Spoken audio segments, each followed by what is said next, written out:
Welcome to Behind the Curtain, Nashville's movers, shakers, and tastemakers. Brought to you by Cord Real Estate, your key to the heart of Nashville.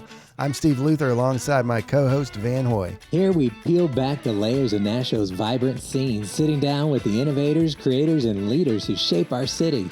From music to business and everything in between, we dive into the journeys that have brought them to where they are today. We're here to uncover the stories behind the success, the passion driving their pursuits, and why they've chosen Nashville as their stage. It's about the people who dream big, push boundaries, and make this city truly unique. So join us as we explore the heart and soul of Nashville through the eyes of those who know it best. Well, today we're joined by Bill Darpino, president of Superhero Sidekick, and a seasoned leader with more than 30 years of experience in business development, nonprofit leadership, large-scale event production, and team development. Bill has spent his career helping mission-driven organizations grow, scale, and raise capital while developing leaders who are grounded in purpose and service. Prior to launching Superhero Sidekick, he served for over 2 decades with Creation Events, where he ultimately became executive director, overseeing some of the nation's largest faith-based multi-day music festivals, with attendance ranging from 20,000 to over 125,000 people and managing teams of more than 2,000 staff and volunteers. Throughout his career, Bill has led complex operations, managed multi-million-dollar budgets, driven national marketing and fundraising efforts, and built high-performance teams, all while staying rooted in his belief in servant leadership, faith, and developing the next generation of leaders. Today, through Superhero Sidekick, he focuses on helping nonprofit leaders accelerate growth, strengthen their organizations, and expand their impact. Bill, welcome to the show. Thank you for having me, guys. Welcome. Hey, you guys have got a little history, so I'm at an unfair advantage here. We have a more than a little history. You have an advantage. Ooh, another van word. I love it. It's a fantastic day, baby. Look out. So, where'd you grow up? Where'd you go to college? How did you get started in sort of the nonprofit world? Yeah. The pre-van story. Yes. That was a great question. Grew up in upstate New York. So I'm from the East Coast originally. And He's from New York. Get a rope. Oh, can't say that. That's the old salsa commercial. I know. It's a different time. Yeah. So, grew up in upstate New York. Moved to New Jersey near Philadelphia. Met my wife there. We raised our kids in South Jersey. In a quintessential picturesque neighborhood, I must say. I've seen that. Yeah. We were very blessed. Is South Jersey picturesque though, man? You'd be surprised. It's very similar. I used to live pretty close to it. It's pretty similar. Actually, big trees. You got deer everywhere. Jersey has probably my favorite golf course I've ever played. It's the Garden State, right? Isn't it? Isn't that the name? It's the Garden State. The Garden State. It's for a reason. It's called the Garden State. It's beautiful. Sorry, you grew up in Jersey. No, that's great. Yeah, and went to school for a few years. I studied some architecture and interior design, and then Did I know that? I don't think I knew that. I don't know if you knew that. Wow, I'm learning something new fact. Yes. Wow. We kind of go back. He's got secrets too, He man. does.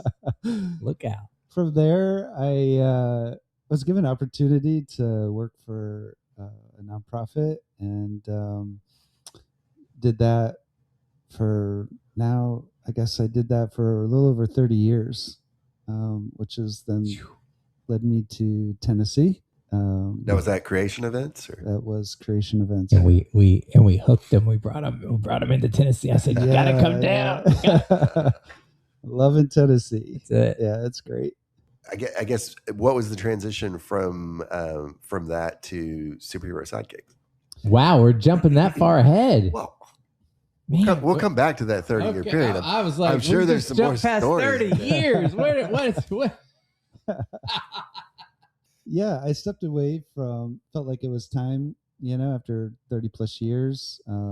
Just really felt, honestly, the Lord was leading me in some new directions. And it was time to start a new journey, and really felt a leaning towards coaching continuing to pour into development when it comes to leadership, when it comes to organizations. And as I navigated through about a 6-month period, I explored different opportunities and options that were kind of being presented to me or put in front of me. You got to understand, this guy was leading an army of people in multiple states doing these events like had never been done. This man was brought in by the King of Morocco to put on the biggest multicultural faith event that has ever happened in the world in Morocco. Yeah, Morocco was an I'm extraordinary just saying, story. you don't even know who's sitting here before you. He's like, yeah, I made a transition. I decided to come to Nashville and do some, some consulting work. Okay. Yeah. I'll just sit back and be quiet. Not. Van, you can help fill in the gaps. I got lots to fill with. Well, I mean, you've got some inside knowledge about Van, so. Look out. I'm sure there's some NDAs and some DNAs. No DNA. Trust me, there's no DNA. What's the craziest Van story you've got? Oh, he's looking in panic. Like, should I say? Should he say? You should definitely say. There's no restrictions here. That's right. He only knows what I told him. That's right. I'm sure it's tempered. Yeah. Was it? Let's just say that I didn't get to make it to the Morocco show. Yeah, it was very sad. Even though I did get an invitation. Morocco was amazing. Yeah, we did that for 2 years. I've never let my wife live that one down. So, to this day, I'm like, when the kids would study about Morocco in school, I'd be like, yeah, I was invited by invitation of the king. I was allowed to come to this. You should have heard all the things that they did. Yeah, but I stayed home because your mother, it wasn't a good thing for me to leave at that moment. So yeah. So to this day, I enjoy pushing her buttons. And, she's like, you should have just gone. No, she doesn't. That's like, funny. I made the right choice. Yes. Although. So tell us about creation events. Yes. Like what were you guys involved with? How did that all kind of come about? What was the purpose? Yeah.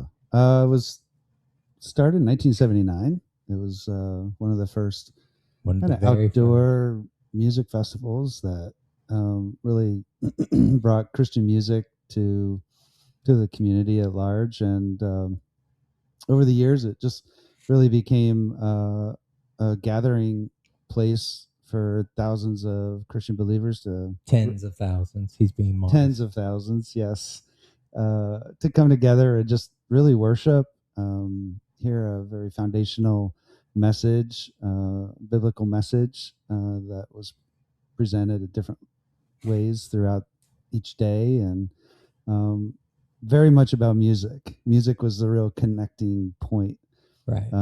That really created an amazing environment for people to come, feel accepted, be in community, fellowship, and the purpose of it was to really just to give tribute to our Creator, and that expresses itself in different ways through worship, through the Word, the Bible, and just community. And people came from all over the world, from many different faith perspectives and absolutely whatnot. And I mean, it was radical. Yeah. It was a monumental. Every it state created a genre. Usually represented at the event, multiple countries. Yeah, it was an extraordinary time, or an event that God just really facilitated. Yeah, it was cool. And for me to be part of it in some way was very humbling, and just to have the opportunities that we had to be able to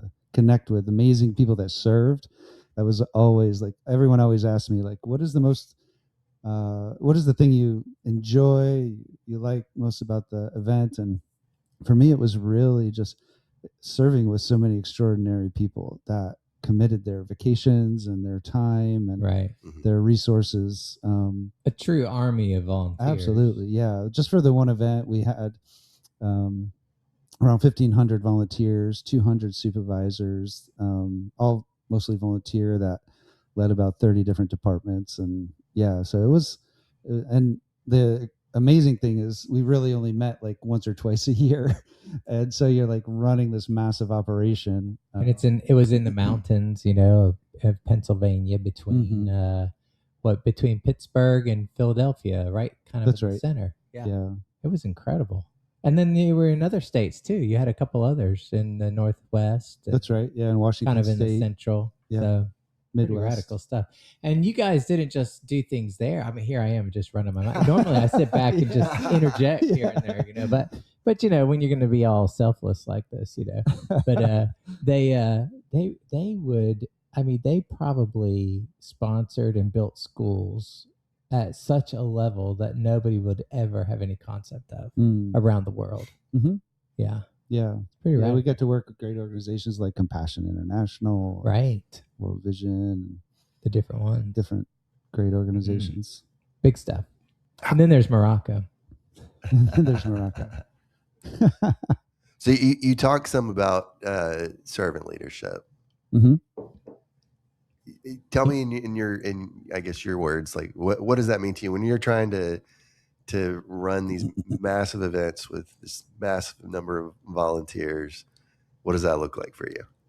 Yeah, for me over that long time period, my own journey, I've really just one of the things that stands out. I use this a lot. I was actually just talking to a few people about it this week. There's a quote by C.S. Lewis that says, humility is not thinking less of oneself, but thinking of oneself less.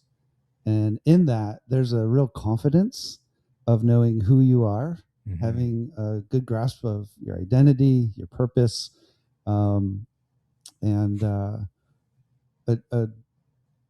definition of knowing what you're supposed to do, what you're called to do, but doing that in a way that still is walked out with humility, right? It's walked out with thinking of your neighbor as yourself, and really being kind and compassionate and gracious, and all these things that are kind of counter to this element of like, I need to lead with strength and all these things. And honestly, when you're leading with that at the core, there's actually a subtle strength that comes out of that, that allows you to, when you do that, it actually creates stronger trust in the people that you're leading. It creates stronger bonds of just loyalty, and then and so for me, I've found like that servant leadership is really in those elements of leading people well, that looks for the best in them and draws that out of them, and gives them the capacity and the tools to excel in that. And in that,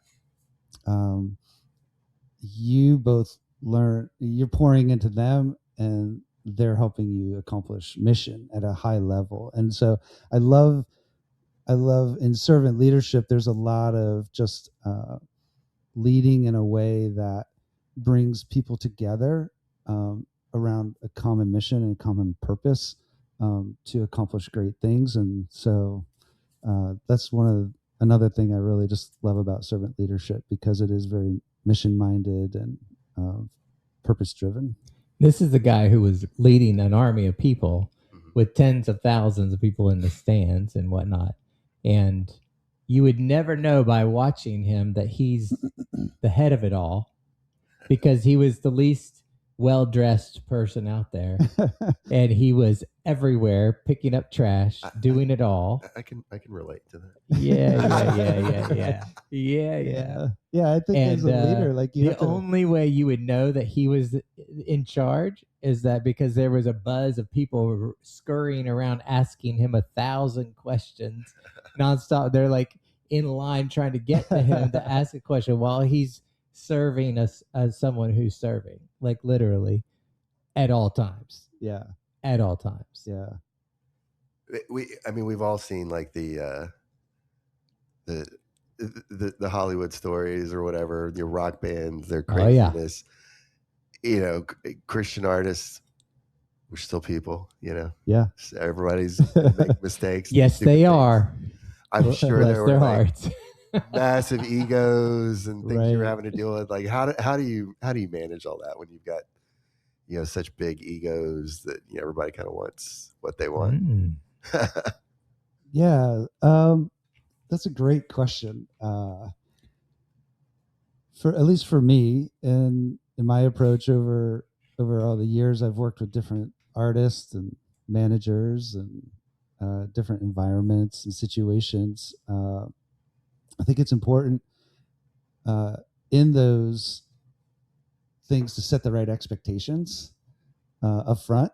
Like I learned, like when those expectations weren't set well up front, it usually created this potentially some post problems, right? Like at the event, like, and that's when our personalities would clash. That's when, you know, in those tense moments, like things just kind of happen. So, that's how I've kind of learned to manage some of that, was to really, again, it goes back to serving well too. Like, when you're serving people well, it really disarms. That's right. It disarms people that might be coming in with something that they're dealing with, something that, you know, they're just tough to work with, and it just puts you in the driver's seat because you're disarming the situation, both with clear expectations on the front end where you're kind of outlining here's how things are going to be. And that's usually where I would run into problems early on, as those things weren't set well. And so I had to perform at a higher level as well as serve them well. And then that just creates a culture that, honestly, every time they're bumping into someone, Right, it disarms it. And so that was something long term that was always important to me, is like, not only do you do that individually, but as a culture, if you can forge that within your team and how they serve, then everywhere someone might be like pushing back on you or being difficult to work with, it really sets them apart more than the rest of the environment or the team that they're working with. And then sometimes you have to be, again, it goes back to that statement I said about humility. At the end of the day, if there is an issue you have to deal with more directly, you deal with that directly, and confidently, in a way that still tries to show some grace or compassion or kindness in that, or respect. I mean, they're there doing something for us. I mean, they're providing service, they're providing entertainment, they're providing mission. And so everyone's dealing with things. They have different likes and dislikes. They have needs. And a lot of those things were communicated clearly up front. And so if a lot of times some of those things would come up because we didn't do our job well, or there was a miscommunication, you know, so it's just all of those things kind of wrapped up into one. And this mild-mannered servant leader here, he's got a look. I watched it happen. You know, he'd be all mild-mannered and servant leader, and then when it gets down to it, he has this intense look that he gives them. And it's like they just melt. They melt like butter. It's pretty awesome. What's some of the craziest stuff you had people asking for in their riders? Like, oh, just don't name names. Yeah, don't name names. Tell stories. Just don't. I only names. Want the brown M&Ms. Like, what did you have to deal with? That kind of stuff. Green M&M. Yeah, I mean, I honestly I don't remember too many crazy rider things, other than, you know, I mean, the riders got a little bit more complicated as food things changed, right? With allergies and demands and things like that, which I understand. You know, that's where it started to get a little bit more complicated beyond just I want room temperature water or cold water. How about just bus placement stage, just the details. Yeah, little I mean, things. like I want my bus here and not another bus there. And there were definitely some of those requests that would come through. Sometimes it was with security, yeah, like some really intense security needs that were clear needed. the backstage. Yeah, we're like out in the middle of like 300 acres Yeah. of fields in the middle of nowhere, and it's like I don't think anything's gonna happen, but okay, That's all we'll right. we'll get you some extra security. Okay. Yeah. Now, over the years, is the music industry changed? And this is probably, I guess, more so in the trail end. But how did your event have to morph? Like what? I know there's been like some structural changes to the music industry, and what did that do to your event? Yeah, I mean the event itself was, just was really established in Yeah. a way that provided that community element, that really the music was part of that, and it was a big part of it. And really, the changes were a lot in when it came to just like different genres and styles of music and trying to keep up with kind of what was people were wanting to listen to. I think one of the biggest shifts was really when worship really kind of took the scene, right? It really became more kind of connected to the industry, Right. per se, rather than just in the church. And so I think that was a big shift.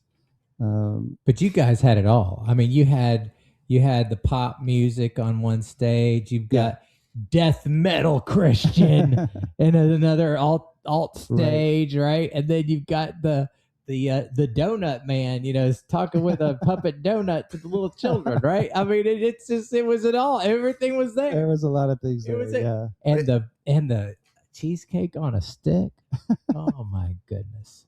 Wow. So Ellie, give me a picture of like what this thing is, because Oh yeah. Oh yeah. I was never invited, even though Van's known for a long time that I am a lover of the Jesus, but he never invited This me is to the true. event, so This is I don't know true. what it even looked like. So if you could paint a picture for us. Yeah. I mean, Picturesque. is very much an experience. So I mean, you have people camping around in fields. I mean, for lack of better description, for those here in Tennessee, I mean, you have Bonnaroo. Some of the general market festivals that are out there, Right. Coachella, things like that. This is pre Bonnaroo. Yes, yeah, very pre Bonnaroo. How many days did this last? It was 3.5 days. Okay. The longest ever was events. Was it 4 or 5 days? Well, I mean, we would let people in early, but the actual Right. event was 3.5 days. Yeah. Hmm. And camping, multiple stages, different type of exhibitors, food court, cheesecake on a stick. Yeah, I'd be like that one. Absolutely. There were games and activities around that people could do. There were hiking trails, and it was a beautiful location. Skateboard. We had the skate park. We had a skate ramp. Yeah. And they would bring in like professionals, these things. We had fireworks and candle lighting Friday night. And, oh my goodness. Baptism. They did the candlelight event, right? Mm-hmm. And they bring us on stage. You got Toby Mac up there leading, and bring us all up there. And our youngest, who just graduated from middle school. Okay. Aww, he was in my wife's arms. We're right behind Toby, and he's doing the thing, and they're doing the whole candlelight service. And all of a sudden we're all up on stage, and everybody's singing along, and we start having this awful smell. Like, what is that smell? So, and we turn, and I look, and my wife's hair is a fire. And my youngest is holding the little candle next to Carrie's hair. Her hair caught. We're all like, oh no! Right on stage, right during the candlelight service. Yeah. Wow. Was she holding the Pepsi? Well, if she was, she deserved. But no, there was no Pepsi involved. Coca-Cola. But the event was largely kind of built around music, or was it more like, this wasn't like a Billy Graham revival? This was more like a multi-day, like Bonnaroo, but Christian. That's right. Right. Yeah. Yes. It's like, yeah, Mhm. exactly. So who were some of the big artists that would perform over the years? Like Anybody you've ever heard of in Christian music couple of years ago Mhm. performed there. Yeah. And a lot of them got their starts. Mhm. A lot of the industry execs too. Yeah. So if Early you've heard of their on, names, they've been there. Amy Well, give Amy me Grant. Amy Grant. Michael W. Smith. Well, who got their start there? Who didn't? I mean, you got Rebecca St. James Mhm. for King of Country, talking Right. about modern. Skillet. I mean, Toby, the DC Talk, all of them. yeah. I mean, some of the execs too. I mean, they were volunteers for you and Mhm. went off and became gazillionaire managers and record label execs. And, Yeah. you know, he was kind of the trainer, Yeah. the trainer of trainers. Casting Crowns. I mean, Yeah. we the Kingdom. Mercy Me. Mercy Me. Yeah. All the good ones. This is a big deal. Well, And we had. that's why he's here. And I mean, this is just part of the past. We're not even talking about what he's doing now. Yeah, I know. Yeah, it was an extraordinary event, and just again, Did I mention the King of Morocco invited him over to do his event He's in bringing up Morocco? Morocco. I'm just saying. It had to be a big deal if that happened. yeah. I mean, sure, yeah. What was that like since I didn't get to go? Morocco. Yeah. Yeah, that was for 2 years, and the first It's a year long show. Yeah, it was a 3-day event. It was a 3-day event that was publicized in like Northern Africa and France. It was a free event, Like you do. and it was a real like it was called Friendship Fest, and really brought Moroccan artists and Christian artists together in this like musical Can you event. even imagine? Exchange. And yeah, it was just extraordinary to be able to do that. I think we had like over 100,000 over the 3 days come out the first year, and just Incredible. really learned a lot in that Yeah. experience. And the second year was like over. I think we were like around 175,000 over Can the you 2 even years or imagine something looking like out that. and seeing that? And yeah, it was amazing. Incredible. Why did you stop doing that one? It was Have you seen the news? yeah. Political turmoil. People have become polarized, I think. Yeah, just different environment. Yeah. Yeah, it was something to. Different era. We were grateful for the 2 years. Yes. Well, let's transition into what you're doing now. Where are we at on this list Oh, before we my get goodness. political here? I haven't even looked. I don't have my readers, man. Oh, I can't even see what's on the list. I give you mine. Just don't look up because they're like three prescriptions in one. So you're consulting now, basically, right? Yeah. I have a. That doesn't Business mean partner. unemployed. What's that? That doesn't mean unemployed. No. Yeah, my business partner and I, we have a company called Superhero Sidekick, and Right. he launched it. Joe Evermore. He launched it right around COVID, I think, somewhere in that area, and then we both kind of caught up, and from there we really kind of took it to the next level together, and it's been great. It's been a lot of fun. We're working with some amazing nonprofit organizations, coaching them to just find new ways to walk out their mission, to find new resources, think differently about what they're doing to be able to grow, to scale. And so, Can you name any of the names, or are you under NDA with all of them? Or? I mean, we have a bunch on our website. I mean, we've worked with organizations like. What am I just trying to rifle through? While he thinks about that, Yeah. his business partner is you might have seen him on CNN and PBS and so things. He's got his son is an avid climber, and they climb huge mountains all around the world, and they go all over the place, and they've made quite the impact doing this father-son climbing. And his son is like what, 10? Yeah. something like that. So I mean, it's been pretty radical. He's made quite the name, that little boy. Yeah, Pretty cool. Are we talking like Everest and that kind of Yeah, thing? they're working towards some big goals. They've climbed El Cap, and then his oldest son, they've climbed the Matterhorn in Switzerland. He's a little guy. Yeah. How old was he? Was he like 8 when he did that one? I think he was like 10 maybe Okay. when he did the Matterhorn. Okay, so that's more recent. Yeah. Yeah, it's pretty cool. Yeah, it's pretty fun. Yeah, that's we talk about when we're coaching. It's like you set these big goals and you create these strategies, right? And that's really critical and that's important. But it's really on the execution side of it that success is born and really won. And so that's where we try to kind of take it to the next level, where we create that accountability, that guidance. Say, here's a strategy. Now let's walk through that together and see these wins together. Let's make sure we stay on pace and track to accomplish those goals. Has he gotten you out on any mountains yet? No. I've made it to the top of Pikes Peak. I've only Lincoln. been to the climbing. I can say gym. that. What's that? What's that? I've only been to the climbing gym. Oh, there you the climbing. I will say, like, Grandfather Mountain is not far from here, and that's like for just like a. I mean, it's not really like a mountain climbing thing.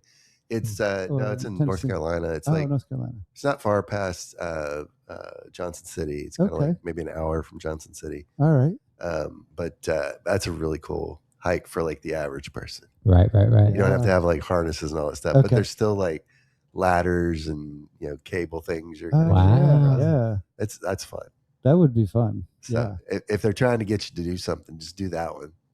That sounds good. That feel like you did something more than the hike. There you go. Definitely. Like I said, I took a rented Lincoln to the top of Pikes Peak, so I could say I made it to the top of a mountain. It was like summer weather down below, but I got out of the car and it's freezing, right? Couldn't believe it. Yeah. So I'm not super familiar with a lot of how nonprofits are structured. I know that some of the people I've talked to, I feel like sometimes there's a this is why we want to raise this money. This is where we're headed. This is what we want to accomplish.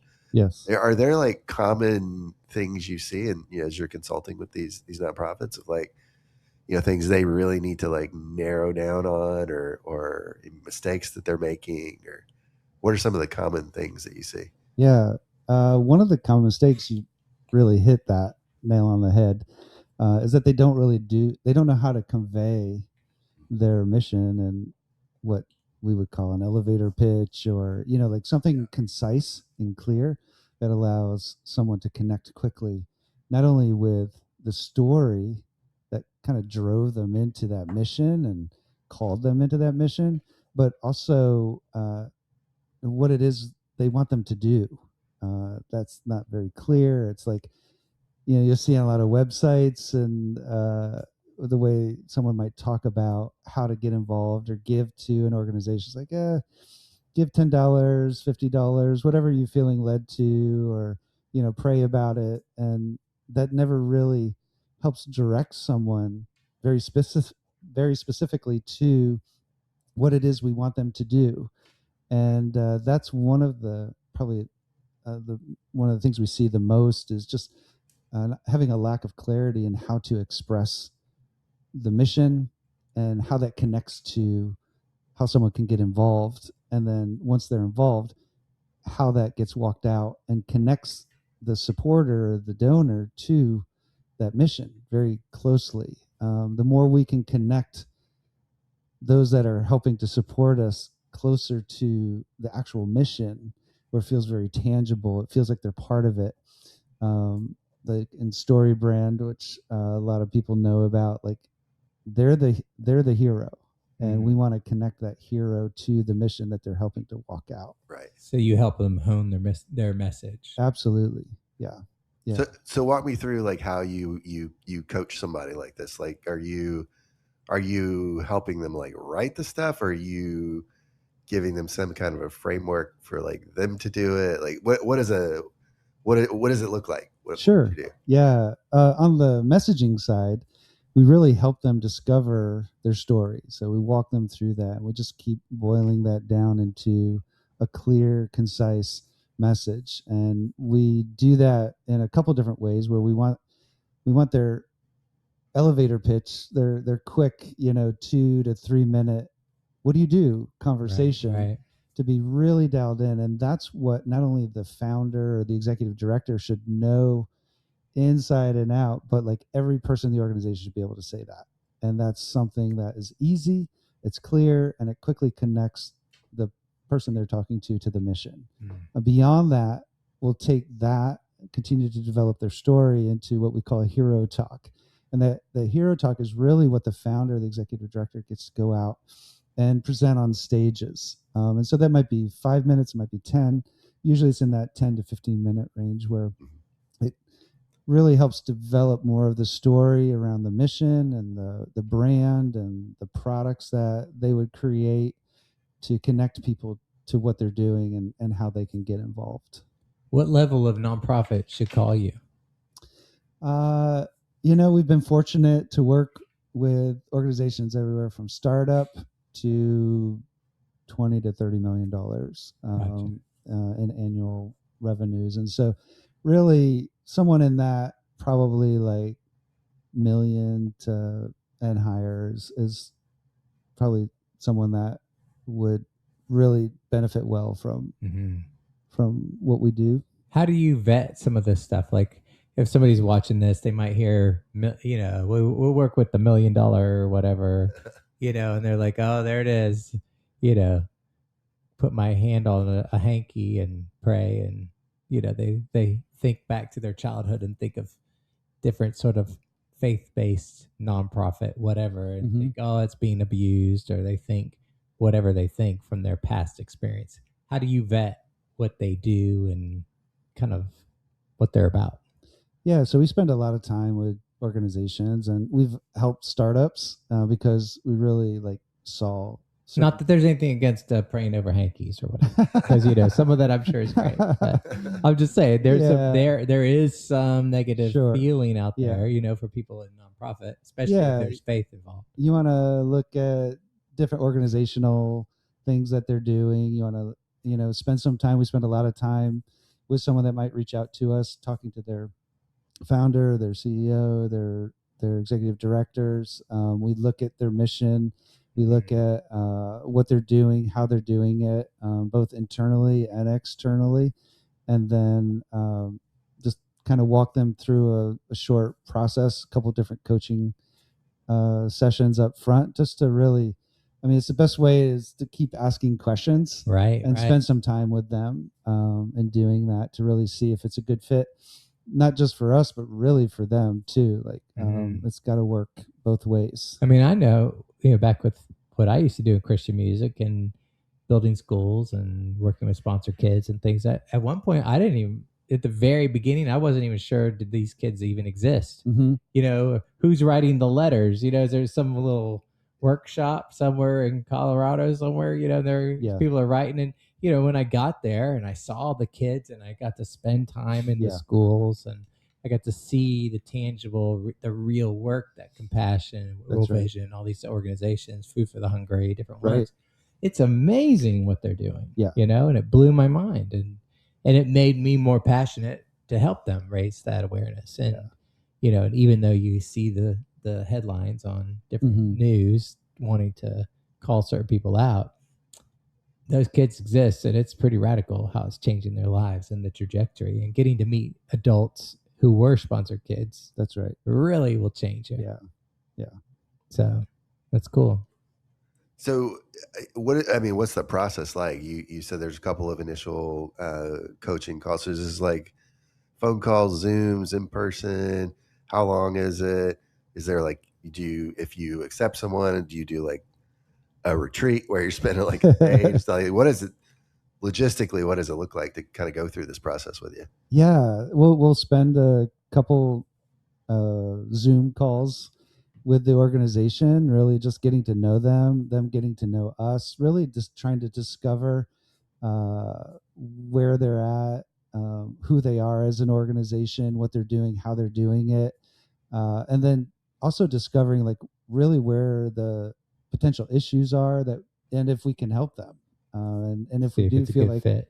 yeah, if it's a good fit. And so from there, at some point, we either both feel like it's not a good fit, or if it is a good fit, our next step would be to go to base camp. And base camp is really where we do our strategic audit. We dig in for 2 days in person with their team, and then that's where we discover the strategy that we want to walk out with them. And it's amazing in 2 days what we can discover, as well as put together and create a pretty solid strategy to walk out for like 12 to 18 months is usually the time frame that we've seen it takes to both get the strategy going as well as to walk it out and see it to completion, because it's really in those last couple months where you gain the most momentum, because you have to lay a lot of groundwork, you have to get systems and processes in place, you have to even potentially do some rebranding, remessaging, story building, all of these things that you have to discover and then walk out. And then you're doing all this within the normal day-to-day workflow that they currently have. So you're trying not to be too disruptive while you're being disruptive at some point. And so, yeah, that's our goal, is to really try to make that work well and then walk that out. So kind of an initial discovery, then base camp, and then walking out that strategy. And so the deliverables at the end of all this, you're helping them sort of build their story and everything. Are you like coming up with like, here's what you need to be doing marketing wise over the next 12 months or whatever? Like here's, your implementation plan or whatever. What are like the deliverables that come out of this? Yeah, so we set some of those deliverables right at the beginning of that base camp. And those deliverables obviously are what we've discovered, because we have a method and a model that we kind of walk through, but we really try to fit that to where the organization is and what their need is. Most of the time, it's kind of built around helping them discover how to build maybe some new monthly support. It's where a lot of organizations don't really develop that early on, because usually you start off, you got a few big supporters that are behind you, and they're like, they want to see you succeed.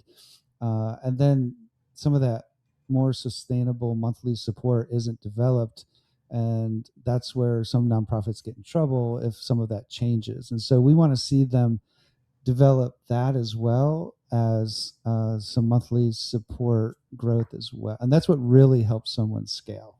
When you're able to kind of balance those two things. And so the deliverables are usually around that, around rebranding, around remessaging, around even some organizational structure, maybe potentially board development, because some boards need some more developed structure and support on that end to help support the executive director, and as well as internal systems and processes that actually help support the goals that we're trying to create, because you need that internally to be able to kind of make all that happen. There's a lot of new automations, a lot of new things out there that help smaller organizations walk that out a little easier too these days. What part do people enjoy the most about what you're doing with them?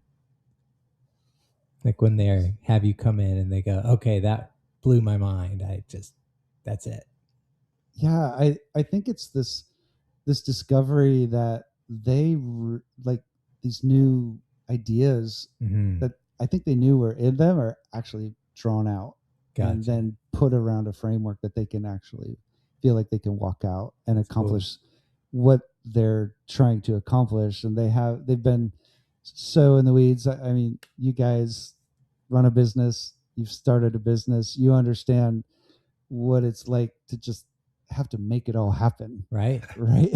Like you're doing everything. And in order to kind of get above that, you need a strategy to help you do that, because it doesn't happen overnight. You just can't go hire 10 people and all of a sudden, have your workforce. Wouldn't that be nice? Yeah. Exactly.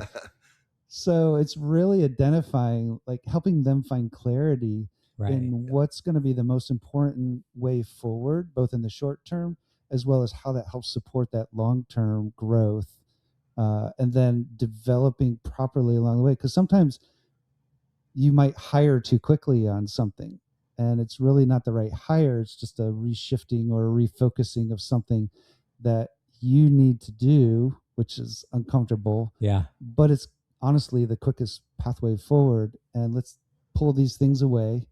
Let's do some things differently here. So it's really, I think that's one of the biggest things I find that people really love is we come in and we help them find that clarity to at least a new strategy or pathway forward that will help them accomplish what they've been feeling inside for so long. Like, how do I get out of this? How do I get forward? Yeah. And like anything, right? When you have that outside perspective, I mean, we're not doing anything that's rocket science, right? Sure. But when you're able to have that outside perspective come in and create clarity and a pathway forward and actually help you execute on it, that's pretty. So you're not just looking at it and going, okay, here's what's wrong, go do this. You're actually helping them implement at some level. Right.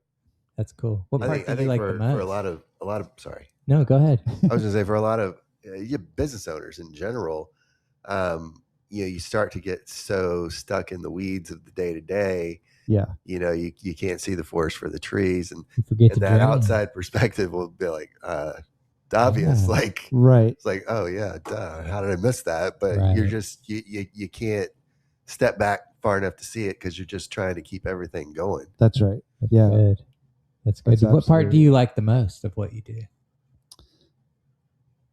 I love, for me, I love just like the leadership development. Right. When it comes to the different aspects of the organization that we get to connect with, first with the CEO or the executive director or the founder, because they are the ones really guiding the ship.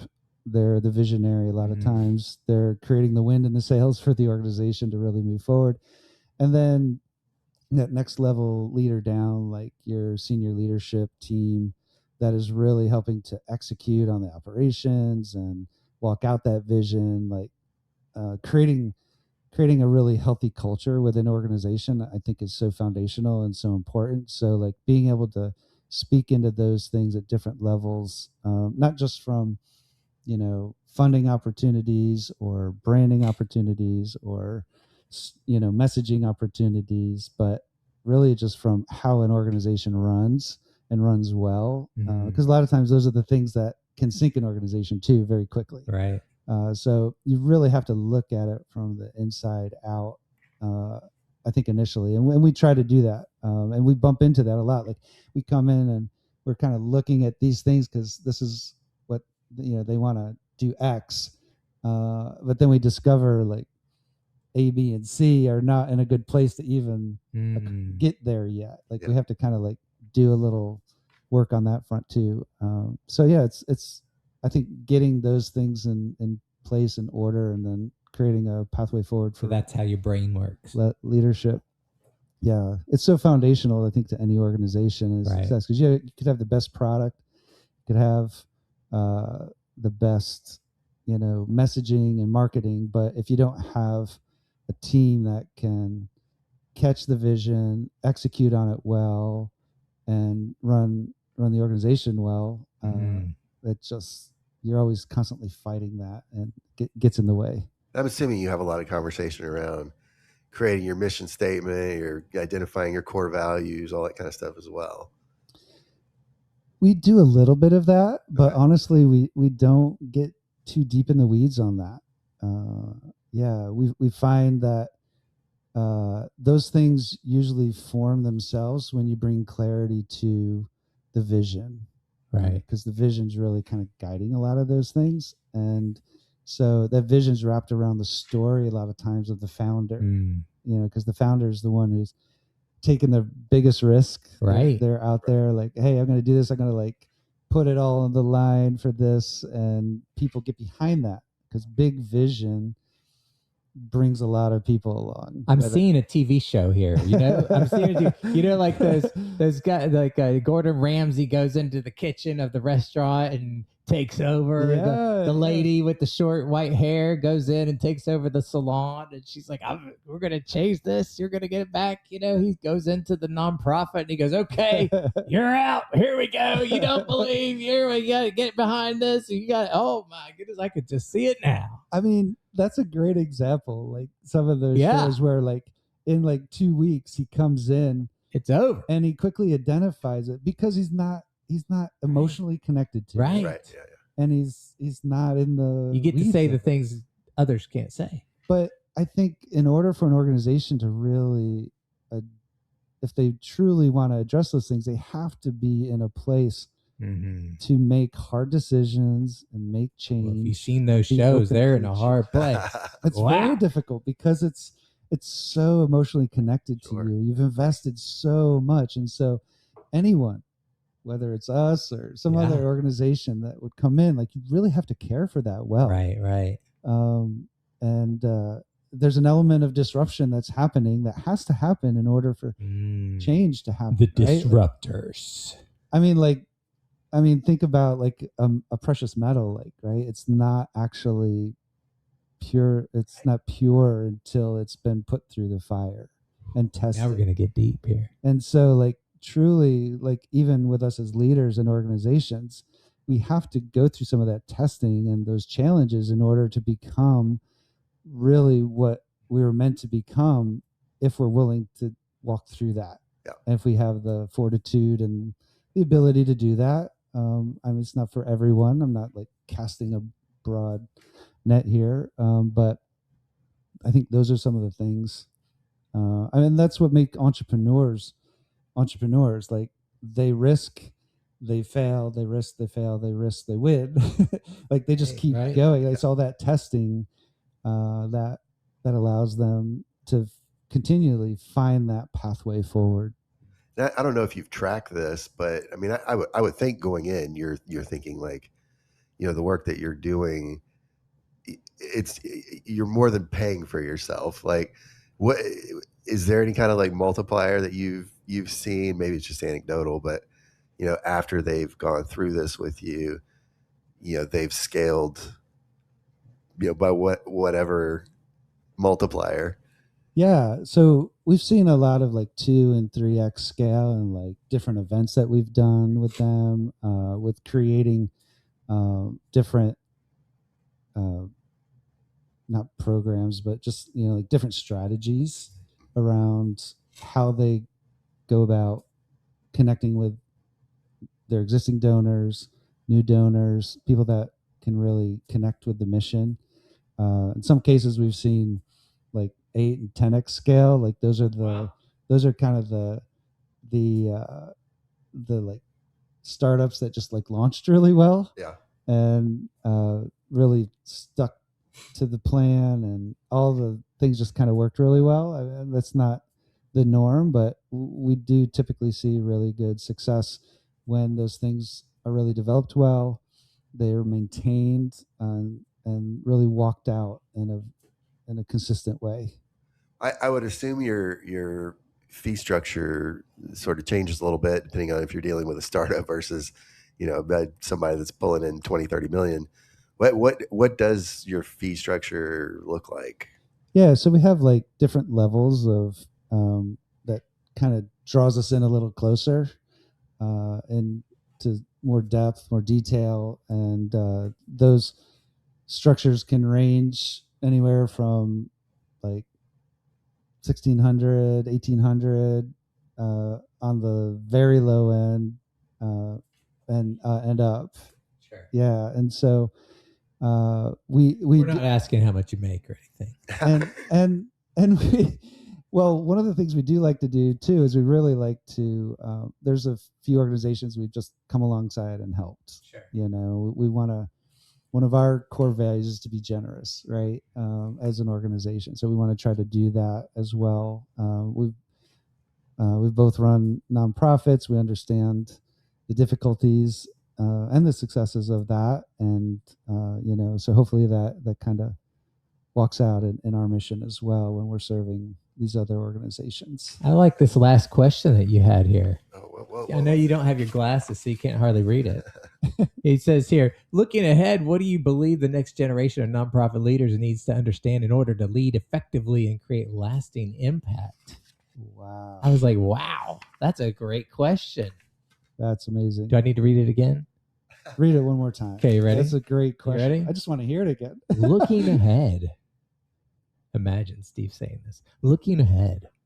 What do you believe the next generation of nonprofit leaders needs to understand in order to lead effectively and create lasting impact? Yes. That's a great question. Well, I think for me, it goes back to servant leadership because I think foundationally, whatever your mission is, when you're serving from that center, right, there's this just outpouring of good, healthy leadership that drives strong mission and purpose. I mean, you could be feeding the homeless, you could be serving overseas, you could be serving in your community, however. But I think when you do that, it really, again, it goes back to what I started with. Like, there's a confidence in who you are and knowing what you're supposed to do, but you're doing it from a place that really helps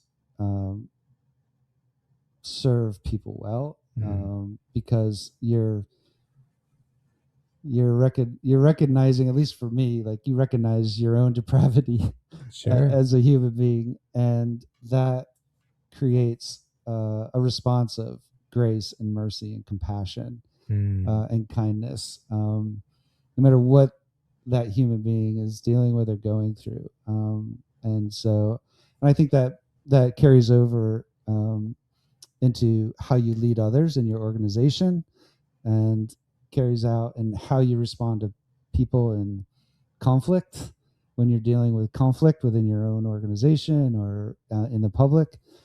So I think that's really key for anyone that's thinking about doing this in the future, because I think that ultimately serves the community at large well, serves humanity well. Yeah. And for me, it walks out like that walks out my faith well. Along those lines, what are your thoughts about AI? Because here's where I'm going with this. Like for us, brought it back to AI. for us, being boutique and what we do, and I would think this is like critical for probably all the nonprofits as well. Like, authenticity is so important. And my fear is that, with AI, kind of becoming what it has become, and who knows what it's going to be next year, there's going to be a little too much dependence on it. And I think people are going to get into this habit of like, oh, well, that's what the AI said. Sounds good. Let's go with that. And it's, if you have to take the time to really dive into this stuff and pull it out of your own brain. Where do you see things going like this with AI, and what's your thoughts on that? Do you use AI in what you do? A little bit. Okay. Yeah. It has research elements, that are very helpful, and just some general questions, if you're trying to dig into something a little bit more, kind of round something out. I think it's definitely the phrase "everything in moderation" comes to mind. Absolutely. Right. Because we definitely don't want to lose.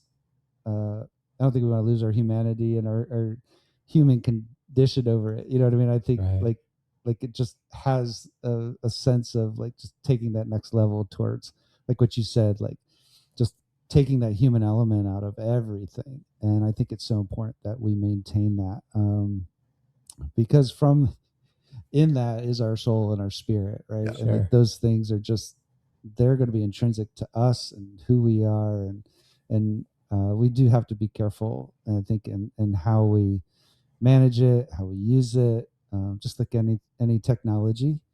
And just I think the slow the slow walk on this is important if we can. Yeah. But it's hard with technology because it just moves at like light speed right now. Yeah. I mean, the story can't be words on paper. It's gotta be authentic to Absolutely. the person. It's gotta have meaning.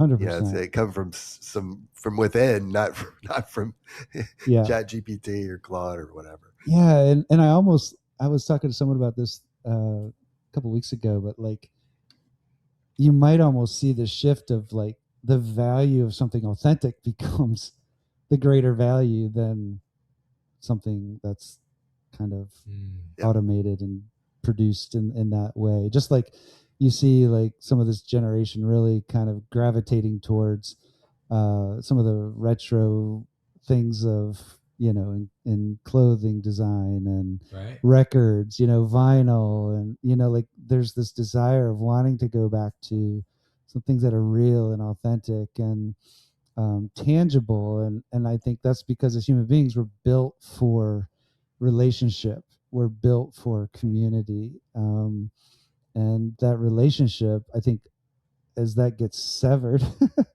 through social and technology and all of that, that desire and that demand for authentic, real conversation, writings and music and all of that, I think just it gets enhanced. And so I think we will continue to see that become more of the desire and the demand. Well, I've definitely got somebody that I want to get in touch with you, but for those out there that would like to get in touch with you guys, what's the best way to do that? Yeah, I mean, you can go to our website, superherosidekick.com. We have a quick link on there that you can just connect with us on. That's great. You can do that. Awesome. It's not 1-800-CALL-BILL? No. It is not that. I think it should be. Thank you so much for coming on the show today. Yes, thank you. Thank you so much for having me and being able to spend an afternoon with you guys. Absolutely. And with that, we will see you guys next time.